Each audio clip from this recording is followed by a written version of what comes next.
পেছনটা আটকা, কারণ এইটা অলরেডি কোর্টের ইয়ে আছে। আমি আপনাকে হোয়াটসঅ্যাপ করছি। হ্যাঁ, আপনি প্লিজ একটু দেখুন, প্লিজ একটু।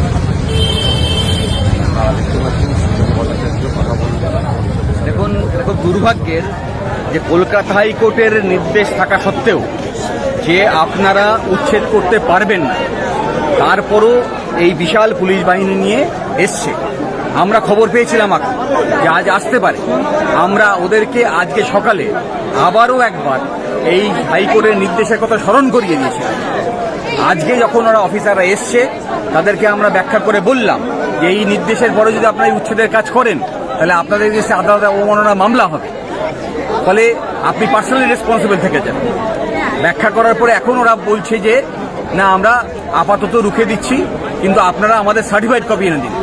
আমরা বললাম যে আপনারা এর আগেও একবার এই আদালতে অবমাননা করার চেষ্টা করেছেন বলে কন্টেম্প্ট প্রসিডিংস দেওয়া হয়েছিল, বলে এই সমস্ত অর্ডারের কপি আপনার অফিসে আছে।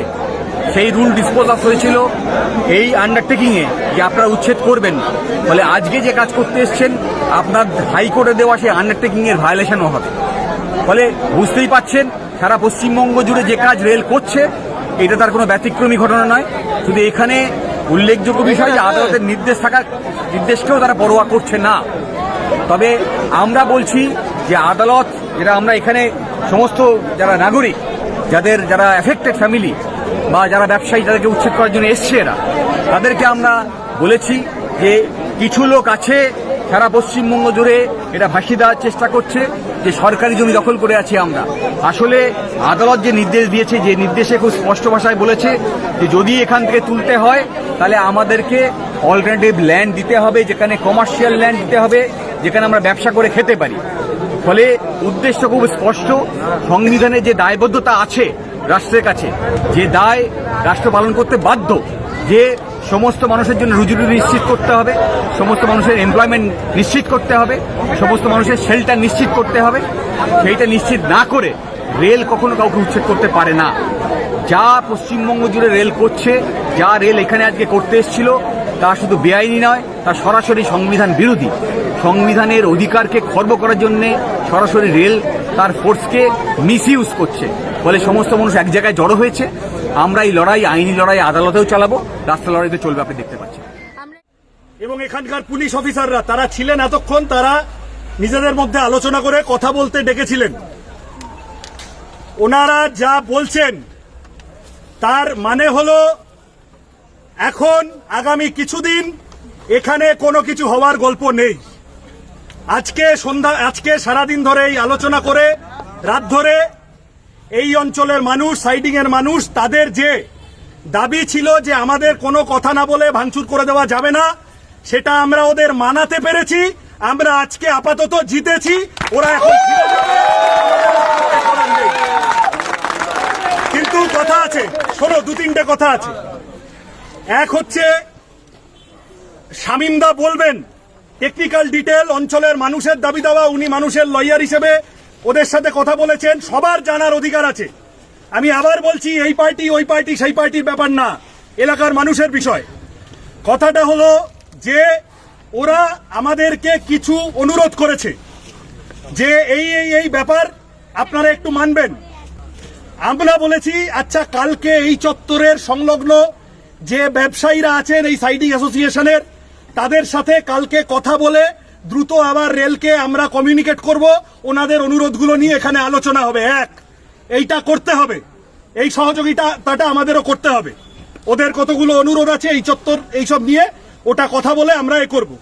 দুই হচ্ছে যে আমরা যে আইনি কাগজটা নিয়ে এতক্ষণ লড়াই করলাম, সেই কাগজটা, সেটা সম্পর্কে আরো কিছু ডিটেল ওরা আগামী কিছুদিনের মধ্যে জানাতে বলেছেন।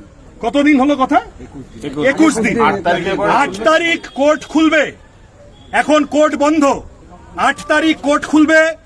8 তারিখ থেকে মোটামুটি 3 সপ্তাহ আমরা সময় নিয়েছি এবং রেলের পুলিশদেরও, ওদেরকে অফিসারদেরও আমরা অনুরোধ করেছি। ওটা 20 দিনও হতে পারে, 22 দিনও হতে পারে। আমরা চেষ্টা করব 3 সপ্তাহের মধ্যে গুটিয়ে দেওয়ার। 88 সালের যে রায় আছে, এই সাইডিং এর চত্বর, এইখানকে কমার্শিয়ালি এই অঞ্চলের মানুষ, যারা ব্যবসায়ী, যাদের ছোট দোকান আছে, যারা ঝুপড়ি আছে, যারা নিয়ে বসেছেন, তাদেরকে রেসিডেন্স শুধু নয়, বাসস্থান শুধু নয়, কমার্শিয়াল প্লট অর্থাৎ তাদের বিকল্প কর্মসংস্থানের আরেকটা অর্থনৈতিকভাবে বসার জায়গা না করে এইটা এখান থেকে তাদের সরানো যাবে না, তাই তো? এই কাগজটা নিয়ে আমরা লড়াই করেছি, শামীম দা, সৌরভ দা, অতনুদা, ওরা লড়াই করেছে, উকিলরা।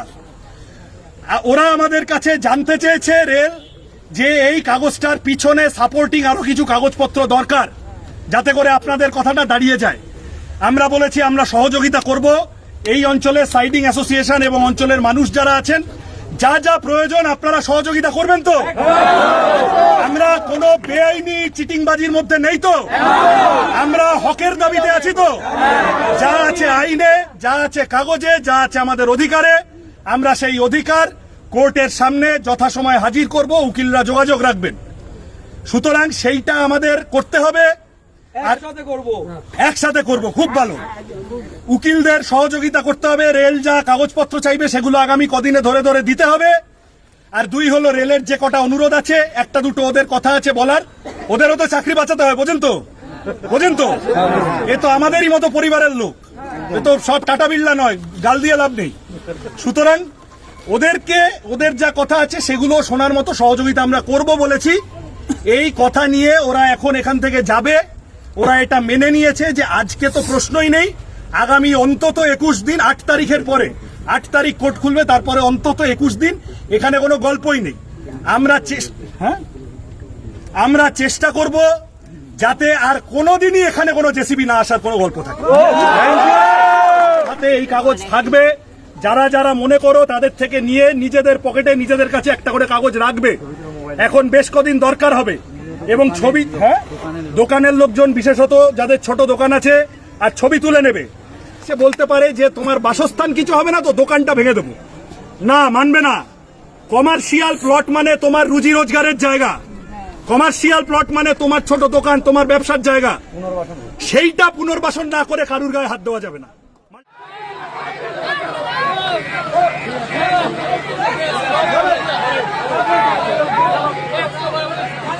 JCB हटाओ, देश बचाओ।